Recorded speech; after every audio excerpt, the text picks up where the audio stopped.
Welcome to a journey into the unknown, where every step might be the last. Deep within a forgotten forest, a group of explorers confronts ancient secrets and deadly forces. This is their story of courage, loss, and the fight to survive. Prepare yourself for the last expedition. The letter arrived in late November, sealed in a thick envelope with no return address. The paper smelled faintly of mildew and pine, and the ink was handwritten in precise cursive. At first, I thought it was a joke.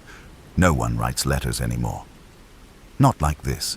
It was addressed to me. Eric Gruber, mountaineer, part-time lecturer in pre-Christian symbology, full-time cynic, and invited me to join a private expedition to an uncharted region of the Scandinavian mountains, near the border of Norway and Sweden. The sender called it Site 13, an unnamed place that didn't appear on modern maps. A place, the letter claimed, of great historical and spiritual significance, yet untouched by modern corruption. I should have thrown it away, but something about the phrasing caught me. A spiritual site? In the middle of a frozen mountain range, in December. No coordinates, no funding source, just a time, a vague meeting place, and the promise that your expertise is needed. I had spent years studying ancient Nordic religions, the darker aspects often ignored by mainstream academia. This intrigued me. Curiosity, that cursed seed, sprouted. 2 weeks later, I was on a train from Vienna to Oslo. From there, a smaller aircraft to a private landing strip, and then a snowmobile ride that lasted nearly 6 hours. I met the rest of the team in a timber lodge, nestled between endless sheets of white. There were 12 of us, linguists, archaeologists, historians, survival experts, and one doctor. All hand-picked, all had received the same letter. Our leader was a man named Felix Alder, British, quiet, mid-40s. His eyes never smiled, not even when his lips did. He told us we had 7 days to prepare before we began the ascent. The site lay within a stretch of peaks no satellite had properly photographed. Local legends called the range Dödenskam, the shame of death. We were warned not to tell anyone outside about our expedition. Night fell early. By 3:30 p.m., the world outside the lodge was an ocean of darkness. I found it comforting at first. Then, on the second night, I had a dream. I was walking through snow, barefoot, as something called to me from beneath the ice. I remember the shape of a hand pressing up from below the surface, reaching, trembling, then pulling away just before I touched it. I awoke sweating, heart racing. On the third day, a local villager came to the lodge. An old woman in her 80s, wrapped in layers of wool and worry. She told us, through our translator, to turn back. "This land is chained," she whispered. "Buried things do not like to be remembered." Felix thanked her, then quietly ordered the translator not to share her words with the rest of the team. We hiked the first 5 miles in relative silence. Snow muffled everything, and the cold bit harder the further we went. No birds, no wind, just the sound of 12 strangers breathing as they ascended into nowhere. That night, our tents formed a tight circle in a small hollow surrounded by rocks. It was then that Anya, a Belarusian folklorist, told me she had heard someone whispering her name in the dark. "No one else was awake," she said. "But I swear, Eric, it was my mother's voice." Her mother had been dead for over 10 years. By the 5th night, one of our team, Luca, an Italian geologist, refused to come out of his tent. "There's something wrong here," he muttered over and over. "We are not meant to be here." We laughed it off, joked about altitude sickness, isolation. I told him I'd seen worse in the Andes, the Himalayas. I wish I'd listened. The next morning, he was gone. His footprints led 30 meters away from the tent, and then simply stopped. No body, no blood, no sign of a fall, just a trail that vanished into virgin snow. That was the beginning. At first, we thought Luca had gone mad. "It happens," said Henrik, our cold weather survivalist. "The mind breaks before the body does. Up here, in the silence, it's easy to lose yourself." But I wasn't convinced. Madness doesn't erase footprints. Madness doesn't step off the face of the earth. Felix gathered us all that morning around the still-smoking fire pit. His voice was calm, but his eyes darted too quickly. "We do not panic," he said. "Luca may have wandered and gotten lost in the storm. We'll search the perimeter no more than an hour. Then we move on." "Move on?" I asked. "We just lost a man." He looked at me. Something flickered behind his eyes. "We can't delay." And just like that, we obeyed. We split into 3 search teams. I went with Anya and Mads, a quiet linguist from Denmark. We circled the camp, our boots crunching through the virgin snow. The air was too still. No wind, no sound, no trace of Luca. Then, as we reached the northern ridge, Anya stopped. "There," she whispered, pointing to the base of a lone spruce tree half buried in snow. I followed her gaze. Something jutted from the snow, the edge of a jacket. We rushed over and dug quickly with gloved hands. But what we uncovered wasn't Luca. It was his coat, neatly folded, half frozen. His backpack sat beside it, zipped, untouched. No tracks leading to or from the spot. I looked up. Mads was staring off into the trees, pale. "I thought I saw something," he murmured. "What?" "A figure, between the trunks. Tall, watching us." We waited in silence, staring into the white-stitched forest. Nothing moved. We radioed Felix. He told us to return immediately. That night, no one spoke much. We didn't pitch the tents in a circle this time. Instead, everyone clustered closer, as if afraid of the spaces between. Sometime after midnight, I awoke to the sound of crunching snow. Not footsteps, just one sound. Deliberate, slow, measured, circling the tents. I sat up and held my breath. Then came the whisper, just once.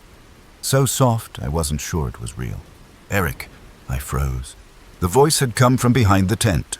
My mother had died 5 years ago, but that was her voice. I crawled out into the cold. Nothing but snow and starlight. I scanned the perimeter, half expecting to see something, staring back. But I was alone. The next morning, Felix announced we had reached the final ascent. "A half-day's climb," he said, "and we'd arrive at Site 13. No one cheered. The path grew steeper, the terrain harder. Sharp ice cliffs and narrow ledges. At one point, the wind returned, loud and cruel, howling through a narrow pass, like a scream bottled by the earth. By midday, we reached a natural stone arch. It loomed above us like a gate to another world. Beyond it lay a narrow valley, carved between 2 jagged peaks. Felix stopped us there. "This is it," he said. The place was described in the 13th century Black Codex, a pagan site dedicated to forgotten gods, spirits of ice, shadow, and silence. Anya whispered beside me. No one has spoken that name in centuries. The valley below was unnaturally quiet. No echo, no birds, just stillness. We descended slowly. At the bottom of the valley stood a massive stone structure, half buried in snow and time. It wasn't a temple, not really. More like a doorway, a rectangular monolith covered in runes I didn't recognize, at least not at first. Then I saw a familiar symbol, an Ouroboros, a serpent eating its tail, encircling a human eye. But the eye blinked. I stumbled back. No one else had seen it. The stone was still. "Did you feel that?" Anya whispered. I nodded. The air changed. Felix stood at the threshold, arms outstretched like a prophet. "We open it at dawn." That night, I didn't sleep. None of us did. We sat by the fire, weapons nearby, listening to the snow whisper. Sometimes I thought I heard Luca's voice calling from the trees. Other times, it was my mother again. Mads broke first. He ran into the dark, screaming in Danish. We followed, but he was gone before we reached the tree line. No footprints this time. Just one thing left behind in the snow, a glove still warm. Dawn came slowly. The sky above Site 13 turned a pale violet, the color of bruises on dead flesh. The wind had stopped. Even the snowflakes seemed to hang frozen in midair, suspended in silence. Felix stood before the monolith, his breath steaming in rhythmic bursts. In his hands, he held a thick, leather-bound book, the Black Codex. He flipped through it carefully, his fingers pausing at pages that looked older than time itself. Around him, the rest of us watched in silence, weapons and cameras ready. But deep down, we all knew something was different now. Something irreversible. "Do not speak," Felix said. "Whatever you hear, do not answer." He began chanting. It was no language I knew. Harsh consonants clashed with low, guttural tones, as though the earth itself were speaking through him. The sound was wrong. Too deep, too heavy for a human voice. Anya clutched my sleeve. The air shifted. From the surface of the stone door, frost began to retreat, not melting but curling away like burnt paper. The runes lit up one by one, glowing with a pale blue light. And then it opened, not with a sound, not with a creak or rumble. It simply wasn't closed anymore. A black tunnel stretched before us, carved from stone so dark it swallowed the light. No reflection, no depth, just pure shadow. Felix stepped forward. "It's time." I hesitated, but followed. One by one, we entered the dark. The temperature dropped instantly. Our breaths fogged and froze. My flashlight flickered the moment I turned it on, then steadied. The walls of the passage were smooth, impossibly smooth, like glass or obsidian. Carvings lined them, not words, but shapes. Spirals, eyes, jaws, endless rows of teeth. Behind me, Anya whispered, "I feel like we're being watched." We kept walking. The tunnel stretched longer than it should have. Every step felt slower, heavier, like the darkness was thickening.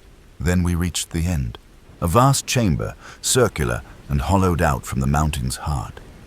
The ceiling was a dome of black stone etched with a single glowing glyph, the Ouroboros. But this time, the serpent moved. It circled slowly, endlessly, blinking that single human eye as it turned.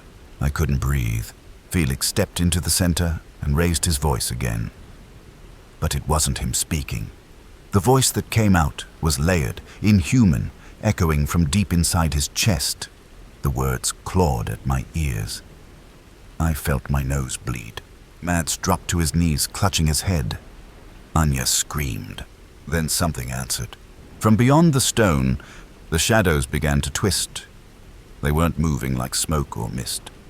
They moved with purpose. They had shapes. Something was coming through. Felix didn't stop. He kept chanting, louder, until suddenly he froze mid-word.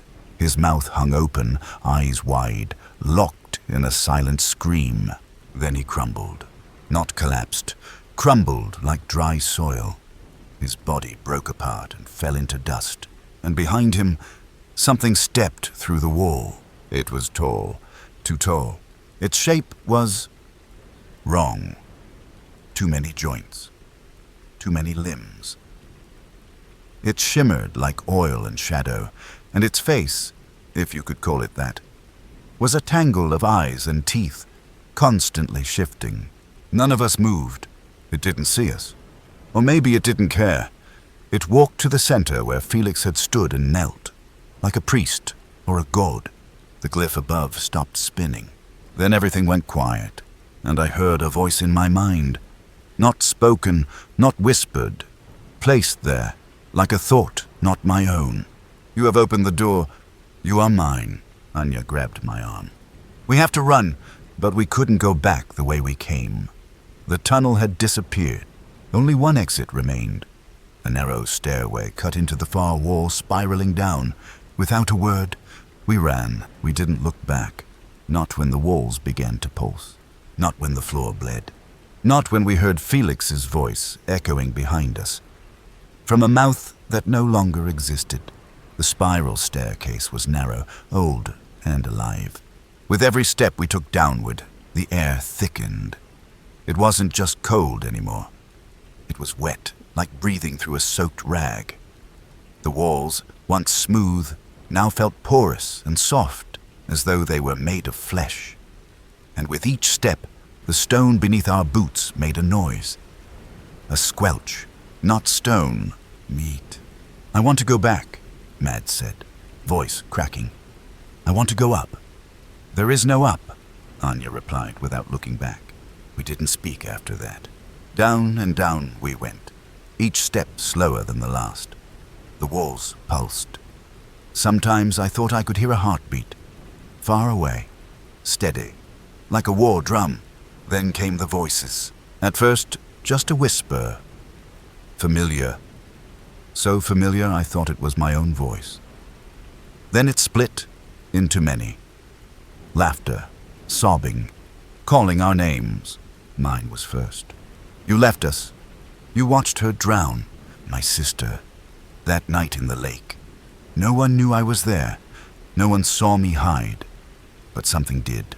Anya suddenly stumbled and dropped to her knees. "What is it?" I whispered. "I saw," she panted. "My father, his face, but wrong. Hollow, burning."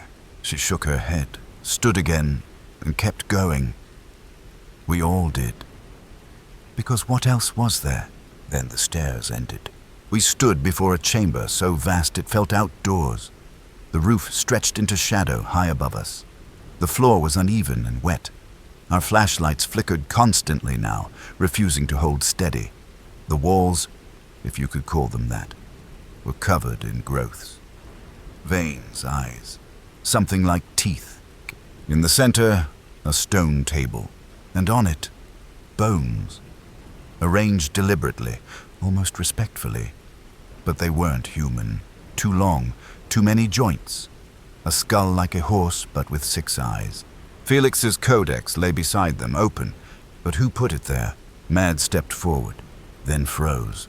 "I think," he whispered, "I think it's watching us." The bones, they were twitching, slightly, as if wind blew through them, though there was no wind. Then we heard the whisper again, not in our ears, but inside our skulls. "You brought it through. You broke the seal. It sees you now." We turned. The tunnel behind us was gone. In its place, flesh, wall, closed. Anya backed toward me. "This is a womb," she said, trembling. "This whole place, it's alive." Then something answered her, a sound, low, gurgling, rising into a screech. From above, we looked up. The ceiling, or what we thought was ceiling, began to descend. Not rock, not stone. A mass. It pulsed as it moved like a living membrane stretching toward us, wet, veined, and vast. It had mouths, eyes, tentacles tipped in bone, and it was coming down, fast. Mads screamed. We ran, across the chamber, dodging between wet, throbbing columns. Something grazed my back. Heat and cold at once, like being branded and frozen together. I didn't look back. We found an archway, half collapsed, and ducked through it into a narrow tunnel. The moment we passed the threshold, the screaming stopped. No sound, not even our footsteps. We were somewhere else. The air was dry, stale. The walls were stone again, black but inert. The tunnel sloped downward, always downward, into a place no map had ever known. Anya broke the silence. What did we let out? No one answered, because deep down, we all felt the same thing. We hadn't let something out. We had let something in, and it was still with us. The silence wasn't just an absence of sound. It was a presence. Heavy, oppressive, like a lead sheet pressing against our eardrums. The tunnel ahead seemed infinite. The light from our flashlights barely reached beyond a few feet before being swallowed by darkness that felt thicker than before. We're not underground anymore, Felix muttered. This is something else. He was right. The walls were no longer stone. They shimmered slightly as though coated in oil. Occasionally, they pulsed, like something beneath was breathing. Then we noticed the carvings. Not man-made, they didn't resemble any language we knew. Curved lines, fractals, eyes upon eyes, and mouths. Dozens of mouths etched into the walls, some gaping, some closed, some smiling. Mads touched one. It's warm. Then it opened. A real mouth. In the wall, it breathed on him. A sickly, warm gust of air laced with copper and rot. He screamed and fell back. The mouth laughed. Softly, mockingly. And then more of them opened. Dozens. Hundreds. All along the tunnel as far as we could see. Mouths of stone and flesh, whispering, chanting, gibbering nonsense and truth all at once. Anya clutched her ears. "Make it stop!" Felix screamed. "Don't listen!" But it was too late. They were speaking in our minds. You're inside it now. There is no outside anymore. You think you walk, but it carries you. You are part of the sacrifice. The mouths laughed, one by one, then together. The sound was unbearable, like madness given voice. Then, silence again. The mouths vanished. Not closed. Gone. The tunnel looked normal, as if nothing had happened. But something had. Mads sat slumped against the wall, bleeding from his ears. I went to him. "Are you hurt?" He looked up slowly. His eyes were wrong. Dilated, empty. They showed me. Her. My sister. But she was inside one of them. She called to me. I looked at Anya. She nodded. "We're being manipulated. This place knows us," Felix said, staring at the wall where the mouth had been. "It knows our grief, our shame." We moved on. The tunnel opened into a chamber, perfectly round, like a carved stone sphere. A pedestal stood in the center, upon which sat a glass orb. Fog swirling inside it like storm clouds. None of us wanted to touch it, but the walls began to close in behind us, literally, folding like flesh. We had no choice. Anya stepped forward and placed her hand on the orb. It flashed, blinding white, and a voice roared out of it. Not from outside, but inside our skulls. "Who dares awaken memory?" We were frozen. Anya, somehow, remained calm. "We seek answers," she said aloud. "About this place." The orb pulsed, then showed us. Not words, not images, memories. We were no longer in our bodies. We were the people who had come before. A village, a cult, worshippers of the old thing beneath the earth. They had built the house, the stairway, the temple below, all to feed it, to keep it dreaming. A single rule: never open the gate. But someone had. We saw the moment the seal broke. A ritual failed, a scream, and the sky above the village cracked. Then nothing. We were back, shaking, sweating. The orb dimmed. "I saw my own face," Mads whispered. "In their memories, but older." Anya nodded. "Reincarnation?" "No," Felix said. "This place loops. We've all been here before, again and again." I shivered. Suddenly, a new tunnel opened before us. A black wound in the chamber wall. A draft blew from it. Cold, fresh, wrong. We didn't speak. We followed it. And behind us, the orb whispered so faintly we almost missed it. "One must stay." We didn't speak of the orb's final whisper. No one dared ask. Who would stay? The tunnel that swallowed us was narrower, colder. The walls were no longer flesh or stone. They were wood. Old, dry wood that creaked and moaned, even when untouched, like the house above had grown roots downward and rotted here. The air was sharp. Each breath stung. Mads limped, quiet. Felix was pale. Anya stayed ahead, flashlight raised, her face unreadable. Then, footfalls, not ours, behind us.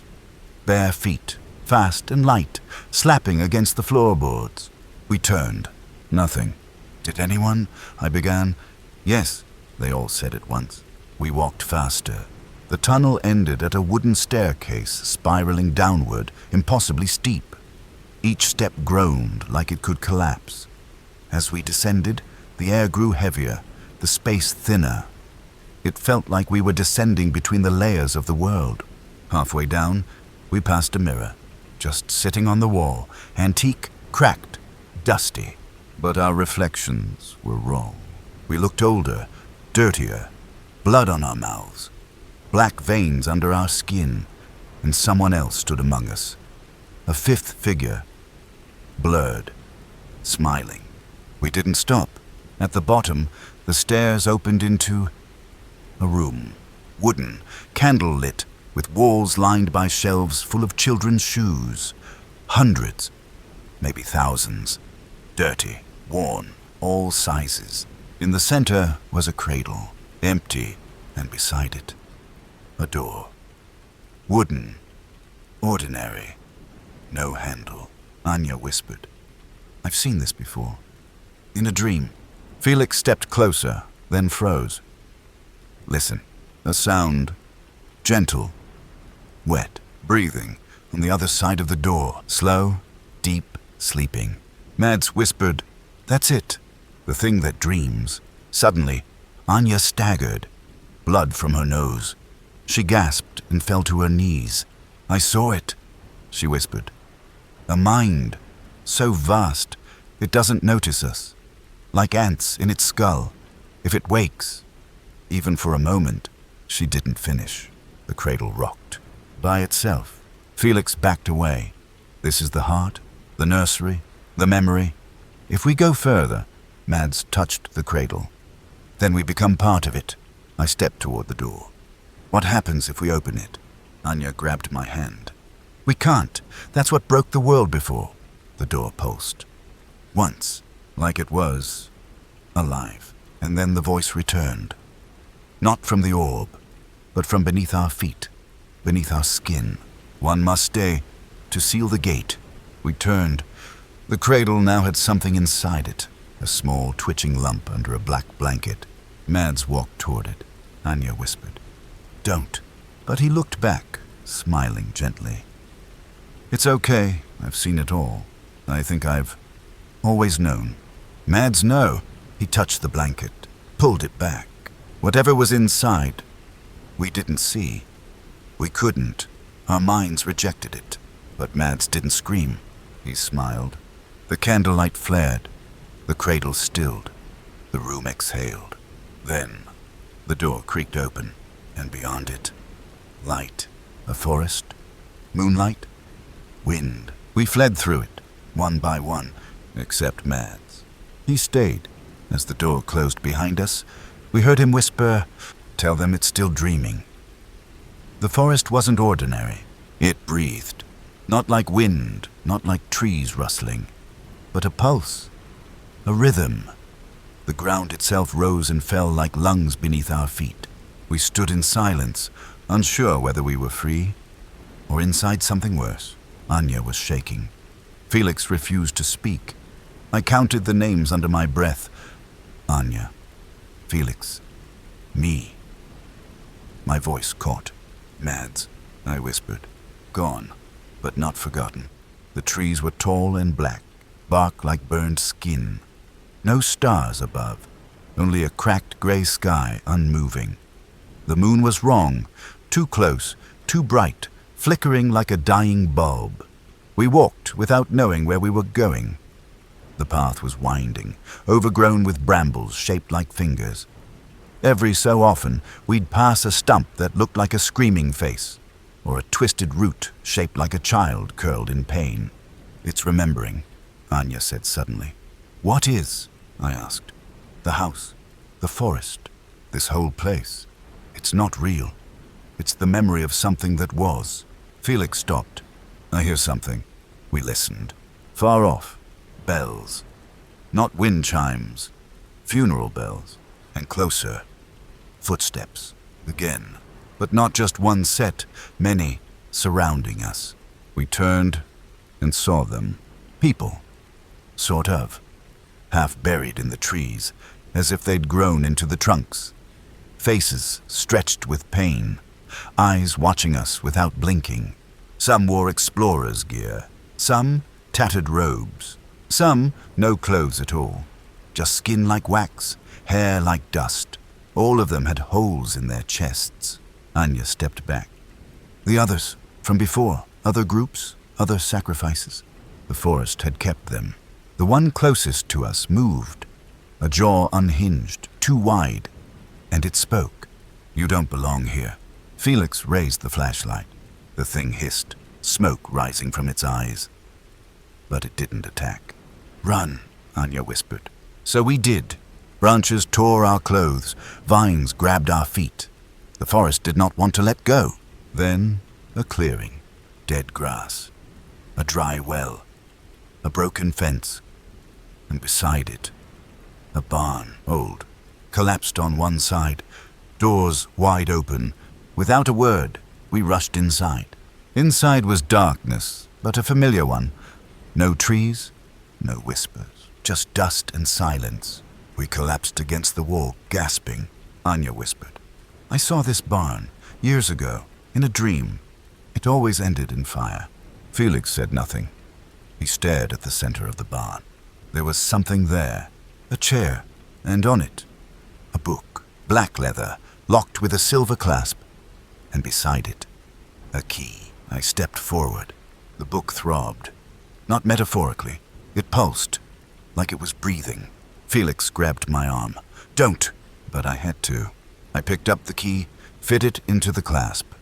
It clicked. The book opened on its own. No words, just drawings. Horrible, detailed drawings. Of us, of our journey, of Mads in the cradle, of the thing beneath the door. And at the end, a drawing of me, standing alone in the forest, mouth open in a scream. My eyes black. Anya looked over my shoulder. "We're not out yet," she whispered. Then a sound from above. Footsteps in the barn loft. We looked up.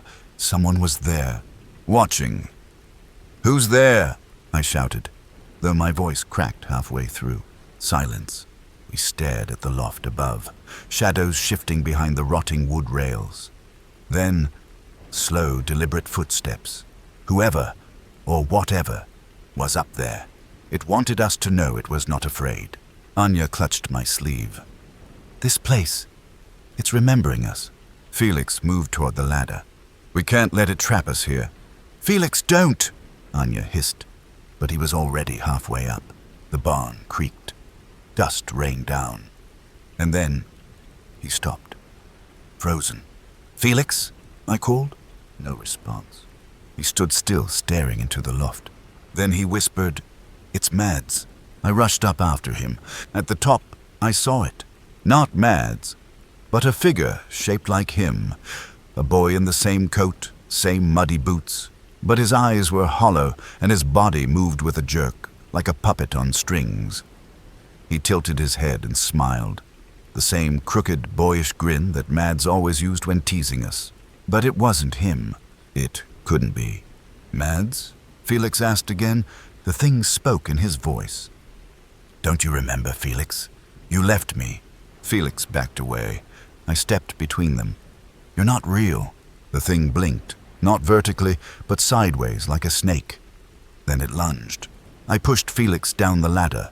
We both tumbled, landing hard. Anya screamed as the thing dropped after us, landing on all fours. It crawled toward us, limbs cracking, head twitching with unnatural spasms. Then, the book. Still on the chair. An instinct, maybe something deeper, took over.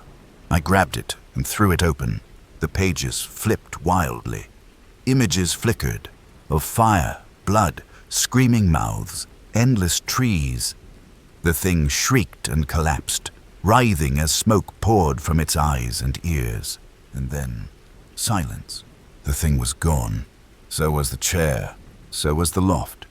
The entire top floor of the barn had disappeared. There was now only sky above us. None of us spoke. Anya finally said, "It's rewriting itself. The forest, the house, this entire memory. It adapts. It learns from us." Felix was trembling. I saw Mads. It was him.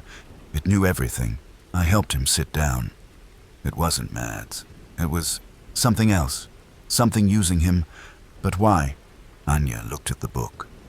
Because we brought it with us. The curse. We didn't leave it behind. The moment we stepped into the house, it followed. There was silence again. Then we heard it. Wind. Real wind. Cold. Sharp. It whistled through the broken walls of the barn, carrying something different. The scent of salt. I stepped outside. A vast expanse. Not trees, not forest. A beach. Gray sand stretching for miles. The ocean churning violently beneath a red sky. In the distance, a lighthouse flickered, its light weak and intermittent. Anya joined me.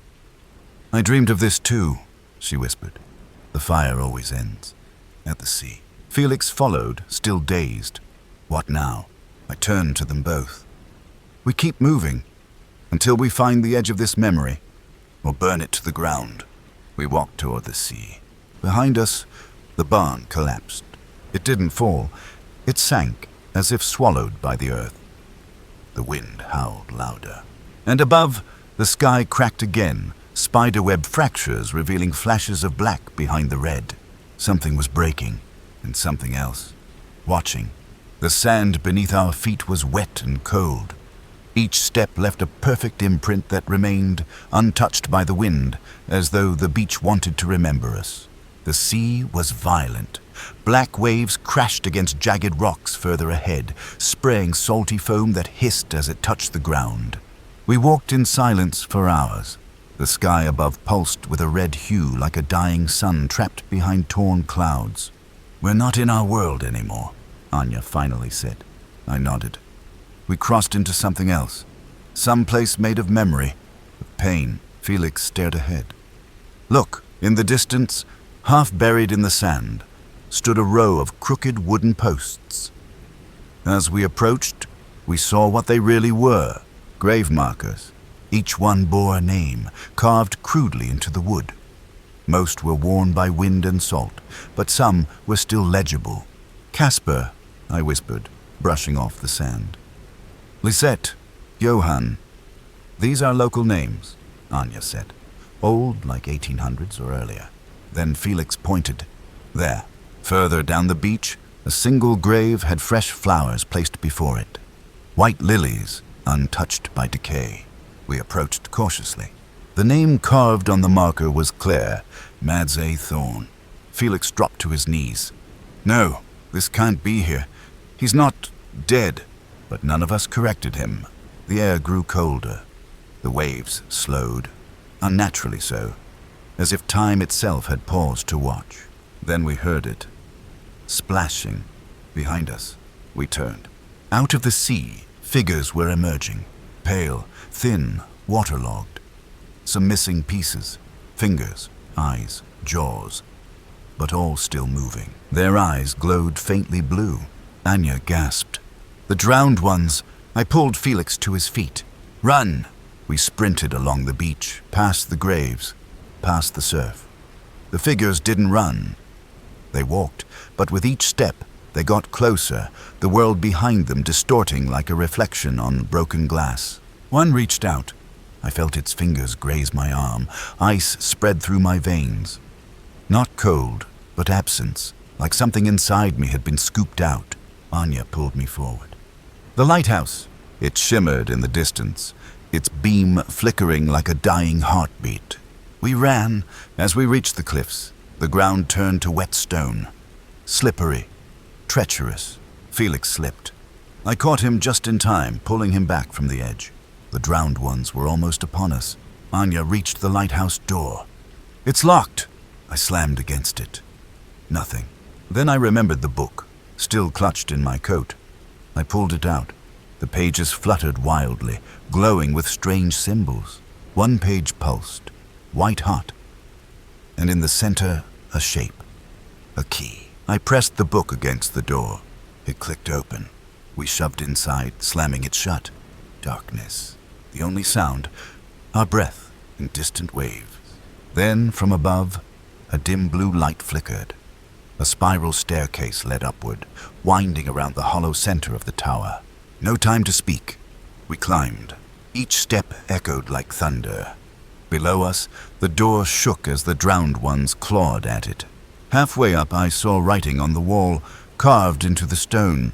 Only the dead may light the path. We reached the top. The lantern room was empty. No flame, no light. Just a shattered mirror and the remains of some ancient machinery. Anya walked to the window. We're at the edge. She was right. Beyond the sea there was nothing. Not darkness. Nothing. A void. Then this is the last place, Felix said. Where everything ends. No, I whispered. It's where we choose. We turned to the center of the room. The book had begun to float, pages spinning. It landed, open, on the floor. In its center, 2 lines of text. Speak the truth and be free. Speak the lie and stay forever. Anya looked at me. What truth? I swallowed. What really happened that night? Felix clenched his jaw. We said it was an accident, but it wasn't, I said. Anya stepped back. We left Mads on purpose. A silence heavier than death filled the tower. Felix's voice broke. We ran. We heard him screaming, and we didn't go back. I closed my eyes. Because we were afraid.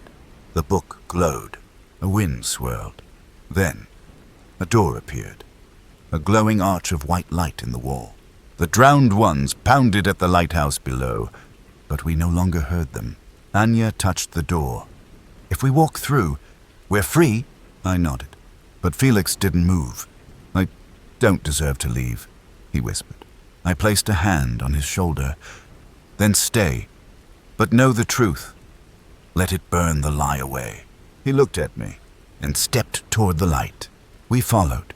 As we passed through the door, the world behind us cracked, shattered, and fell away. We stepped through the archway of light, and a rush of warmth flooded over us, like the first breath of spring after a harsh winter. The void shattered like glass around us, replaced by a sky painted in pastel colors, pinks, blues, and golds blending seamlessly. We found ourselves standing on soft grass. The air was fragrant with wildflowers, and the distant sound of birdsong filled the space. Where are we? Felix asked, eyes wide with wonder. I don't know, I admitted, but it feels like hope. Anya knelt down, touching the ground. Life. For the first time since our journey began, a smile crept onto Felix's face. Suddenly, from the distance, a figure appeared. Tall, cloaked in white, radiating a gentle light. Welcome, the figure said, voice melodic and soothing. You have passed the test of truth and faced your guilt. Few are worthy. Anya stood. Who are you? I am the keeper of the threshold, guardian of the space between worlds. Here, those burdened by regret may find peace if they are brave enough to accept their past. Felix swallowed hard. What happens now? The keeper gestured around. You have a choice, to remain here, healed and free, or to return to your world. Changed, with the power to make things right. I looked at my friends. Their faces were filled with exhaustion, but also relief. I want to go back, I said, to fix what we broke. Anya nodded. Me too. Felix hesitated. Then with quiet resolve, he added, I'm ready. The keeper smiled. Then it is done. A soft light enveloped us, lifting us gently, and suddenly we were standing once more on the familiar shore where our journey began. But the air felt different, lighter, filled with possibility. We looked at each other. No words were needed. We had been given a second chance, and this time we would not waste it. We blinked, and suddenly the dense fog of the cursed forest was gone. The heavy, suffocating silence was replaced by the gentle murmur of a nearby stream and the rustling of leaves in a soft breeze. Our bodies felt lighter, as if some invisible weight had been lifted. The oppressive darkness that had clung to us since the beginning of this nightmare had finally retreated. Felix looked around, eyes wide. We're back, but different. Anya touched her face, amazed. I feel alive. Not just breathing, really alive. I knelt down to scoop a handful of earth, feeling it crumble between my fingers. It's like we've been reborn. For the first time since the expedition started, hope was no longer a distant dream, but a tangible reality. We moved slowly, cautiously, not sure if the nightmare might return. But as the sun climbed higher, its warm light streaming through the trees, we realized that the darkness had truly ended. Our scars would remain, the memories, the losses, but so would our strength and our determination. We had been given a chance not just to survive, but to make things right. Felix broke the silence. What now? What do we do with this second chance? Anya smiled softly. We live, we remember, and we honor those we lost by making sure their deaths weren't in vain. I nodded. We share our story, so others never fall into the same trap. The forest around us was no longer a place of terror, but a symbol of rebirth, and together we would carry its lesson forward. Even though we had escaped the cursed forest, the shadows of what we endured still haunted us. Memories of our fallen friends, the terror we faced, and the darkness that clung to our souls refused to fade. At night, I would wake from restless sleep, the echoes of their voices whispering in my mind. Felix was silent, but his eyes told a story of pain and regret. Anya tried to keep us grounded, reminding us of our mission to bring light to the darkness, not just for ourselves, but for others who might follow. One evening, as the sun dipped below the horizon, we gathered around a campfire. The warmth was comforting, but the flickering flames cast long shadows that danced eerily on the trees. I keep seeing her face, Felix admitted quietly. Elena. I should have saved her. Anya reached out, placing a hand on his shoulder. None of this is your fault. We all did what we could. But I wasn't fast enough, he whispered, voice breaking. I looked at them both and realized something important. Our journey wasn't just about survival. It was about healing, forgiveness, and carrying the weight of our experiences without letting it consume us. We carry their memory with us, I said softly. Not as a burden, but as a guide. Their sacrifice gives us strength. Felix nodded, a tear slipping down his cheek. The fire crackled. The night stretched on, and beneath the vast sky, we found a fragile peace. Though the shadows of the past lingered, they no longer controlled us. We were ready to face whatever came next. The days following our escape were filled with uneasy silence. The forest seemed far behind us, but its grip still lingered. At times, I swore I could hear faint whispers riding on the wind, voices from the past, or perhaps something darker. One afternoon, while we were setting up camp near a small village at the forest's edge, Anya noticed something unusual. Listen, she said, tilting her head toward the breeze. Do you hear that? It's like the wind is trying to speak. Felix frowned. It's just the wind. But as the sun dipped low, the whispers grew louder, curling around the trees like tendrils of smoke. That night, none of us slept. The voices seemed to seep into our minds, filling us with a strange mixture of fear and sorrow. Anya suggested we perform a ritual, something she had read about in old folklore, to calm the restless spirits. Gathering herbs and lighting candles, we circled the campfire, chanting softly. Slowly, the whispers began to fade, replaced by a serene silence. In that quiet, I felt a connection, a fragile bridge between the living and the dead. It was as if the forest, once so full of malevolence, was now trying to communicate, to warn, or perhaps to seek forgiveness. The wind carried a promise that even in darkness, there could be peace. But the journey was far from over. After the ritual, the atmosphere shifted. The oppressive weight that had hung over us seemed to lift, replaced by a cautious hope. Encouraged, we pressed forward, determined to unravel the forest's final secrets. One morning, deep within a fog-shrouded valley, we stumbled upon an ancient stone altar, partially hidden beneath twisting vines and moss. The carvings were worn but intricate, symbols that seemed both foreign and eerily familiar. Anya's eyes lit up. This must be it, the source of the curse, or at least a key to breaking it. Felix ran his fingers over the stone's cold surface. These symbols, they tell a story, a warning. We spent hours deciphering the markings, piecing together fragments of a long-forgotten ritual meant to appease restless spirits bound to the land. As the sun climbed higher, a sudden gust swept through the valley, carrying a scent of damp earth and something metallic, like blood. Anya shivered. "We're close, too close." Suddenly, the ground trembled beneath our feet.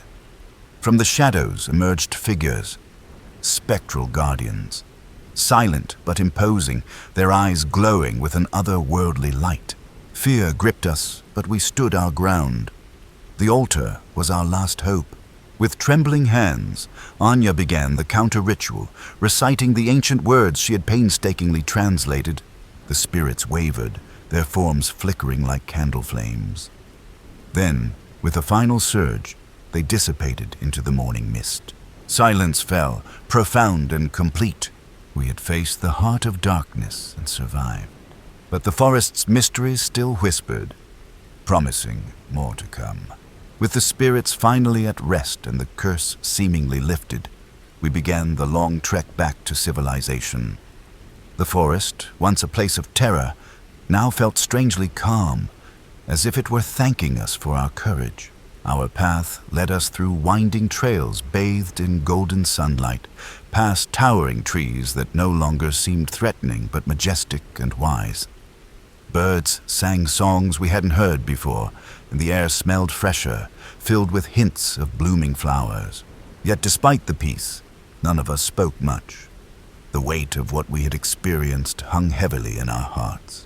At night, around the campfire, we shared stories, not just of our journey, but of our lives before the expedition.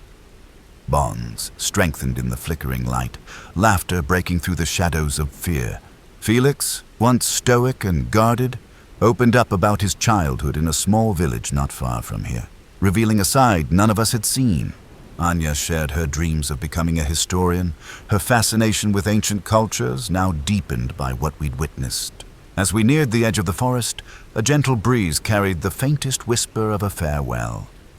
It was as though the forest itself was bidding us goodbye, not with anger, but with gratitude. Though the ordeal had changed us forever, hope glimmered brightly ahead. Our journey into darkness had ended, but a new chapter awaited. Just as we thought the nightmare was over, an unexpected discovery awaited us at the forest's edge. Felix spotted something half buried beneath a cluster of fallen leaves, a small, intricately carved wooden box. Curious, we gathered around as Anya carefully opened it. Inside lay a collection of faded parchments and a peculiar amulet, shaped like an ancient tree entwined with serpents. Anya's face lit up with recognition. "This is the lost relic of the Elder Tree Guardians," she explained. "It's said to grant protection to those who carry it and wisdom to those who seek it. We debated whether to take it with us, worried it might bring trouble. But something about the amulet felt different, warm, almost alive. Deciding to keep it, we placed it safely in our pack. Little did we know this mysterious gift would soon reveal its true power, changing the course of our journey in ways none of us could have imagined. That night, as we camped beneath the stars, the amulet glowed faintly. A soft voice echoed in our minds, urging us onward, to explore beyond what we thought possible. Hope renewed, we prepared for the challenges ahead, unaware that the forest's final secret was yet to come. The following morning, we awoke to a dense mist curling through the trees like living tendrils. The forest had changed overnight, as if reacting to the amulet's awakening. Our path was obscured by thick fog, making every step uncertain. Shapes flickered in the periphery, shadows that vanished when we turned our heads. Unease settled deep in our bones. Felix took the lead, his eyes sharp despite the gloom.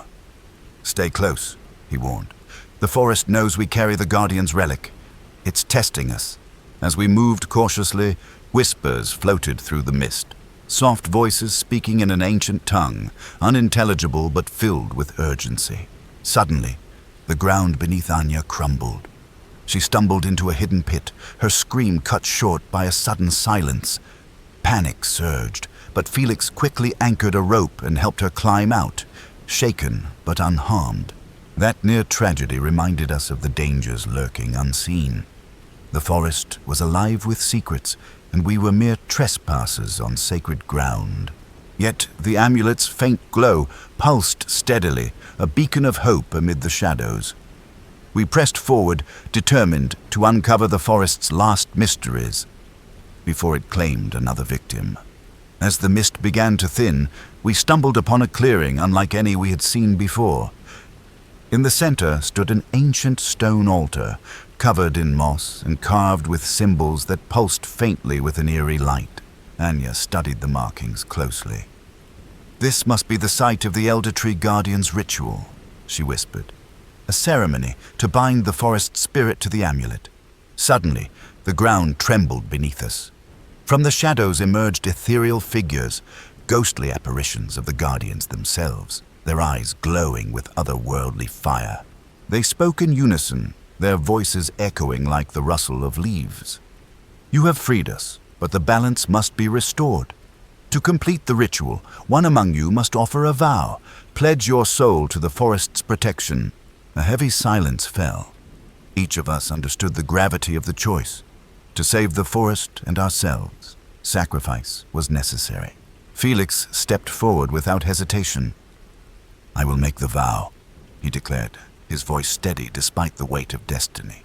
As he placed his hand upon the altar, a blinding light enveloped him. When it faded, Felix's form shimmered, transformed into a guardian spirit bound to the forest forever. Though the cost was great, his sacrifice sealed our salvation. The forest's curse lifted completely, and peace returned at last. With Felix's sacrifice, the oppressive darkness that had weighed on the forest began to lift. The trees seemed to breathe easier, the air grew lighter, and the eerie silence was replaced by the gentle sounds of life returning. We gathered at the edge of the clearing, feeling both grief and gratitude. Felix's transformation had saved us all, but it left an ache in our hearts. Anya carefully retrieved the amulet from our pack, now pulsing with a steady, calming light. "The Guardians are at peace," she said softly. "Their spirits will watch over this forest forever, and Felix, he has become their eternal protector." Our path back through the forest was no longer fraught with danger. The shadows that once lurked seemed to bow away, clearing the way for our safe passage. As we emerged from the trees into the fading daylight, a profound sense of closure settled over us. The journey had tested our courage, our bonds, and our resolve. But it had also revealed the power of sacrifice, hope, and the unbreakable connection between humans and nature. Though Felix was no longer with us in body, his spirit guided our steps forward, a beacon of light in the darkest night. Days after leaving the forest, we found ourselves back in the nearby village where our journey began. The locals greeted us with a mix of relief and curiosity, eager to hear what had transpired. We shared our story, the ancient amulet, the Guardians, the forest's curse, and Felix's ultimate sacrifice. Though some listened skeptically, many felt the weight of our experience, sensing the truth beneath the legend. Anya placed the amulet in the village's small shrine, where it would be protected and honored, a symbol of the bond between humans and the spirit world. Life slowly returned to normal, but none of us would forget the lessons learned among the shadows and whispers of the Elder Tree forest. In the end, the darkness gave way to light. Death was met with sacrifice, and from the ashes of fear grew a new hope, a future where the mysteries of the past could coexist with the promise of peace. Our journey was over, but the story of the Guardians and the amulet would live on, an eternal reminder that courage and love can conquer even the deepest shadows. After returning to the village, life resumed its quiet rhythm, but for us, nothing would ever be the same again. The forest had left an indelible mark, not just on the land, but deep within our souls. Each morning, we awoke with the memory of Felix's sacrifice still vivid in our minds. His absence was a constant ache, a reminder of the cost we paid to break the curse. But as weeks passed, a subtle change came over us. The fear that once gnawed at our hearts began to fade, replaced by a newfound respect for the forest and its ancient guardians. Villagers began to speak of the forest's blessing, reporting unusual growth in crops and an air of calm that had settled over the region. The curse was truly lifted. Anya and I dedicated ourselves to preserving the amulet and educating others about the importance of balance between humanity and nature. Though the darkness was gone, the forest's mysteries remained, waiting patiently for the next souls brave enough to listen. Months had passed since our return, and life had begun to settle into a peaceful routine. Yet every so often, strange whispers echoed in the village, like faint voices carried on the wind from the depths of the forest. One evening, as dusk settled over the village, Anya and I sat by the hearth, sharing stories. Suddenly, a soft voice called out from outside. We exchanged uneasy glances before stepping outside into the cool night air. The whispering grew louder, forming words that sent a shiver down my spine. "Remember us. Protect us." Anya's eyes widened. "The guardians," she breathed. "They're reaching out again." We realized that though the curse was broken, the forest's spirit still lingered, seeking help or perhaps warning us of deeper secrets yet to unfold. This revelation stirred a mix of dread and curiosity within us. Our journey was far from over. Driven by the mysterious whispers, Anya and I returned to the edge of the elder tree forest under the cloak of night. The village slept peacefully, unaware of the secrets buried beneath the ancient woods. Guided by the faint voices, we navigated through tangled roots and fallen leaves until we discovered a hidden entrance obscured by thick vines and moss. Behind it lay a narrow stone staircase spiraling downward into darkness. Our hearts pounded with a mixture of fear and excitement as we descended. At the bottom, we found a chamber carved into the earth, walls etched with cryptic symbols and murals depicting the guardians in battle against dark forces. In the center stood an altar holding a weathered scroll, its parchment brittle but the ink still legible. As Anya carefully unfurled it, we uncovered a prophecy, a warning of a shadow looming beyond the forest, threatening not just our village, but the world beyond. The realization hit us. Our adventure was only the beginning of a much greater struggle between light and darkness. The scroll's words were chilling. It spoke of an ancient darkness, older than the forest itself, that sought to reclaim its dominion over the land. This darkness had been sealed away long ago by the Guardians through powerful magic, but the seal was weakening. According to the prophecy, a chosen group would rise to confront this evil, but only if they understood the forest's secrets and honored the balance between man and nature. Anya and I realized that our ordeal had been a test, a preparation for what was to come. The amulet, the sacrifices, the spirits, all were part of a larger design. With a heavy heart but determined spirit, we pledged to uncover the full truth, protect the village, and stand against the shadow threatening to engulf the world. Our quiet life was over. A new chapter had begun, one that would demand courage, unity, and the strength to face the unknown. Knowing the gravity of the prophecy, Anya and I understood we couldn't face this looming darkness alone. We needed allies, people who shared our respect for the forest and its secrets. We reached out to the village elders, who remembered old tales of the guardians and the ancient magic protecting the land. Some were skeptical, but others listened with solemn eyes, sensing the truth in our words. Word spread to neighboring villages, and soon a small group of brave souls gathered.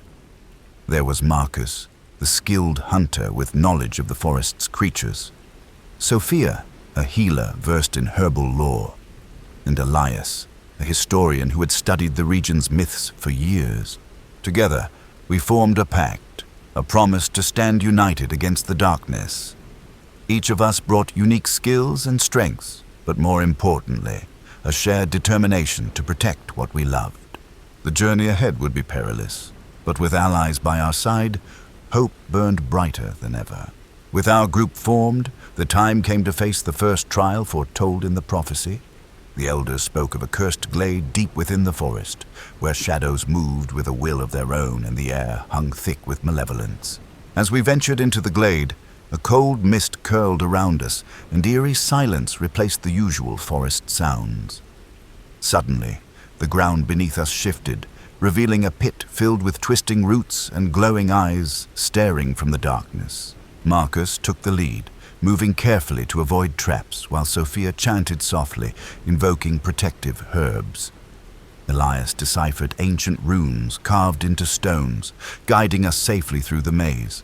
At the heart of the glade, we confronted a shadow beast, an apparition born from the forest's ancient darkness. The battle was fierce. Our unity and faith in the Guardians kept us standing. Emerging victorious, we felt a renewed strength. The trial had tested our resolve, but more importantly, it bonded us as protectors of the land. After surviving the first trial, our group grew closer, but the weight of the prophecy hung heavy.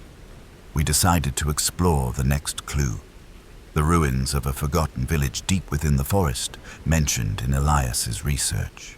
The village, swallowed by time and nature, lay hidden beneath thick vines and towering trees. As we uncovered crumbling houses and faded carvings, a sense of sorrow filled the air. This was a place where the Guardians once lived, but their fate was unknown. Strange symbols adorned the walls, glowing faintly as twilight fell. Suddenly, an unseen force swept through the village, and we heard distant cries carried by the wind, voices of those who had perished long ago, trapped between worlds. The spirits seemed restless, warning us of the dangers ahead, but also urging us to find the heart of the forest before it was too late. The warning from the restless spirits echoed in our minds as we pressed forward.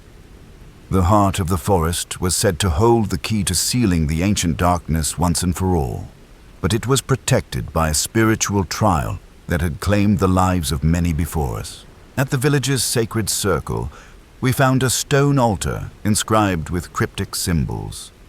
As the moonlight bathed the clearing, ghostly figures emerged, their faces both sorrowful and stern. The spirits tested our intentions, probing our hearts for truth and resolve. One by one, they posed riddles and challenges, demanding honesty, courage, and sacrifice. Anya's calm wisdom and Sophia's compassionate spirit helped guide us through. When the final challenge came, it required us to confront our deepest fears and accept the possibility of loss. Passing the trial, the spirits bestowed upon us a glowing shard, part of the heart itself, granting us the power to continue our quest. With the glowing shard in hand, our journey took on a new urgency.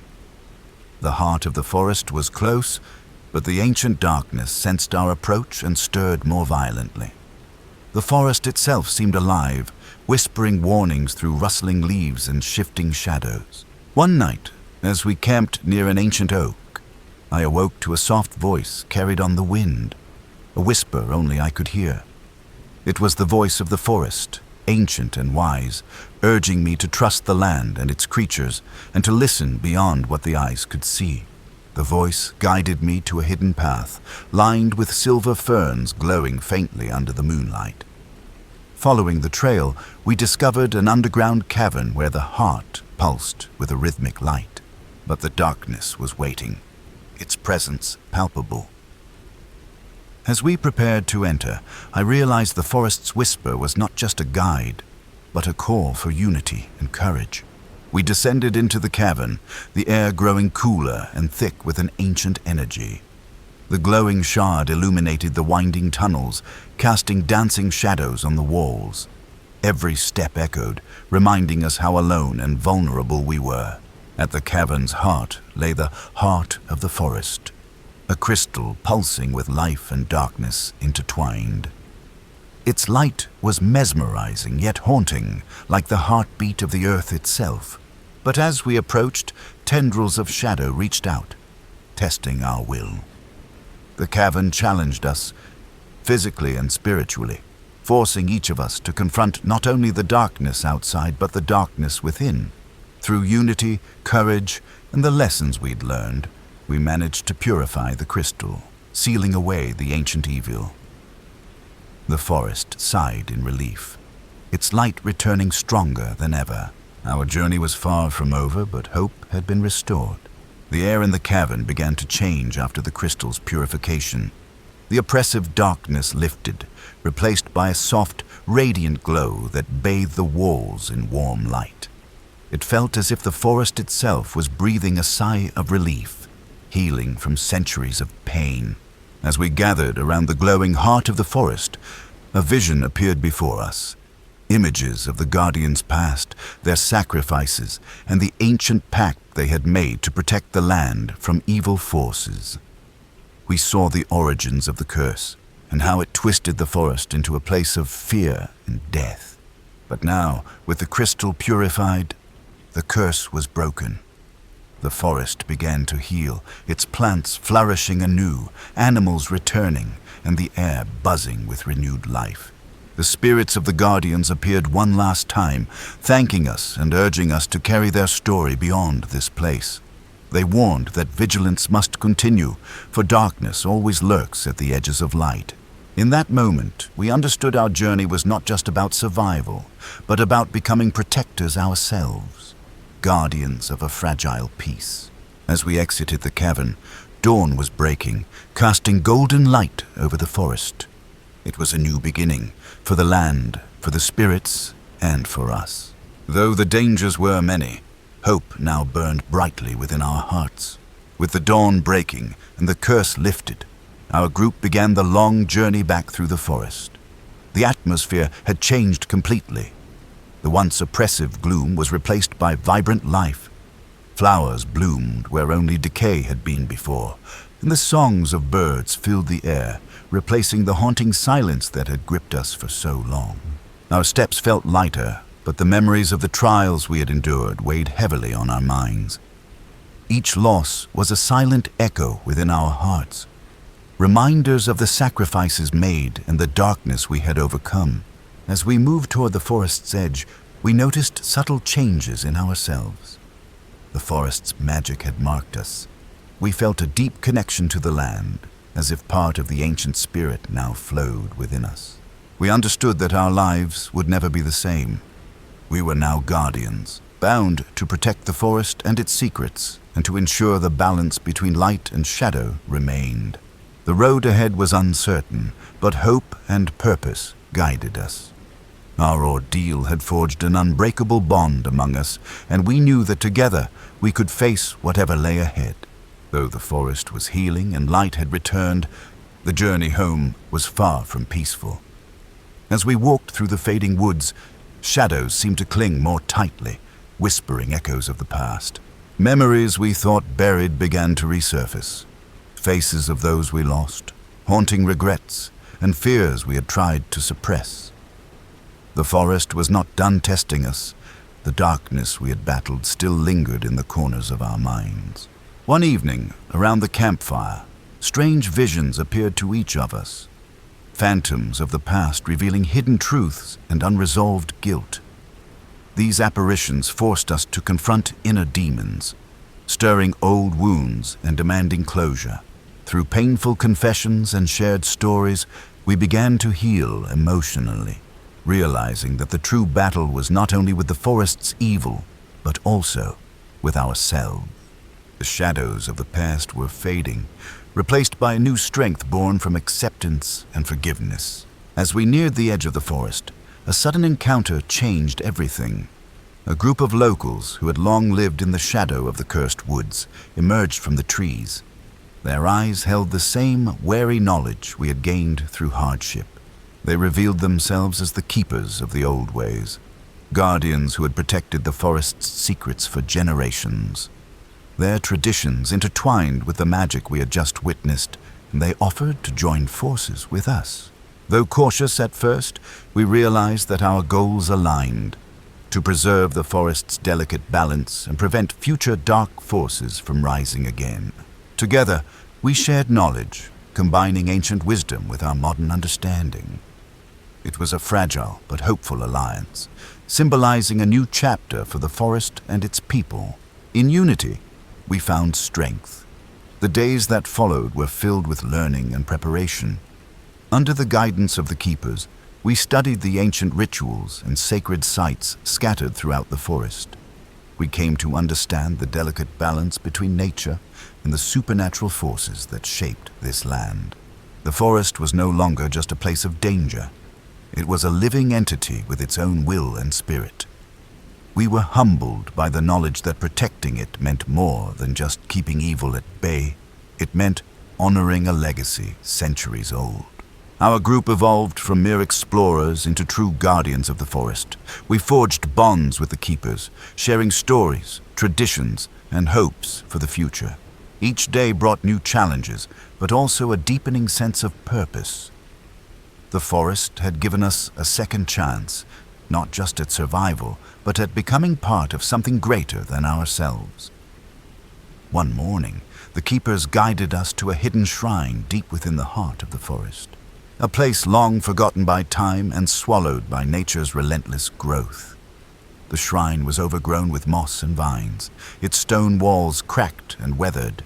We learned that this shrine was once a sacred sanctuary where the ancestors communicated with the spirits of the forest.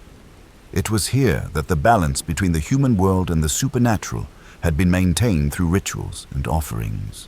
As we cleaned the site and prepared to restore the ancient altar, strange sensations rippled through the air, whispers, fleeting shadows, and a sudden chill that reminded us of the forest's mysterious power. But this time, the presence felt different. Instead of threatening, it seemed to watch over us, guiding our hands and encouraging our efforts. The shrine was awakening, and with it, the forest's heart was stirring once again.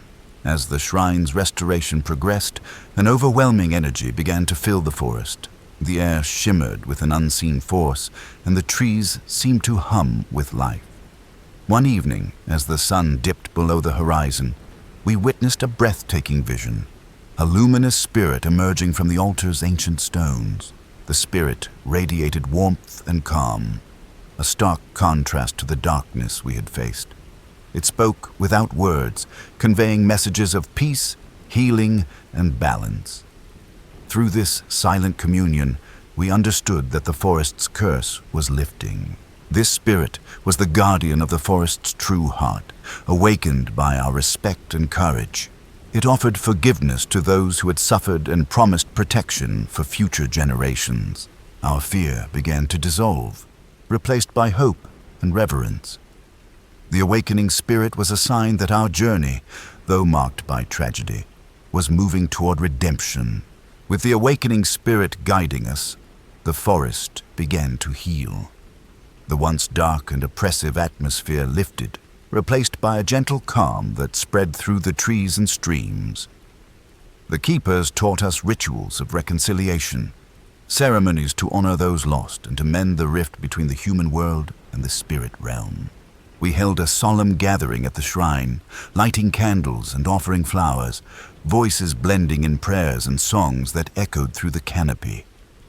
As we performed the rites, memories of the fallen companions stirred in our hearts, and we felt their presence joining us in peace. The forest, once a place of fear and death, transformed into a sanctuary of renewal and hope. Our journey had come full circle, from explorers to survivors, and finally to guardians and healers. This reconciliation marked the beginning of a new era, one where humanity and nature coexisted in harmony, bound by respect and understanding. The forest awoke with the first light of dawn, bathed in a golden glow that seemed to celebrate the new beginning. The heavy shadows that once haunted our path had lifted, replaced by the gentle chirping of birds and the soft rustling of leaves in the morning breeze. Our group, though weary and forever changed, stood united in hope. The tragedies we endured were now memories etched deeply, but the lessons they taught us shone brighter than any darkness. We planted new trees around the shrine, symbols of life and renewal, each sapling a testament to resilience. The keepers blessed the ground, promising that the forest would thrive and protect all who respected its mysteries. As we prepared to leave, the forest seemed to whisper a farewell, a promise of safety and a call to return should we ever need its guidance again. This new dawn was more than just a daybreak. It was a rebirth for the forest, for us, and for the delicate bond between worlds. As we packed our gear and prepared to leave the forest behind, a profound sense of closure settled over the group. Each step away from the shrine felt lighter, as though the forest itself was releasing us from its long-held grip. The horrors and losses that had marked our expedition were still vivid, but now tempered by the spirit's blessing and the healing rituals we performed. On the path back to civilization, the air seemed clearer, the colors richer, and the sounds of nature more harmonious. We shared stories of those we lost, honoring their memory not with sorrow, but with gratitude for the courage they showed. The expedition transformed us. What began as a quest for mystery ended as a journey of self-discovery and reconciliation with the unknown. We learned that some secrets are meant to be respected, not conquered, and that understanding can be a powerful balm for fear. Though the forest's mysteries remain, we departed with hope and the promise to protect its sacred heart. Our adventure had closed a dark chapter, but opened a new one filled with light and respect. As the first stars appeared in the twilight sky, we looked back one last time. The forest stood silent but watchful, a living testament to the past and a guardian of the future. We returned home, changed, humbled, and forever connected to the spirit world. Our journey ends, but the forest's secrets remain. We survived, changed forever, wiser and respectful of the unknown. Thank you for walking this path with us.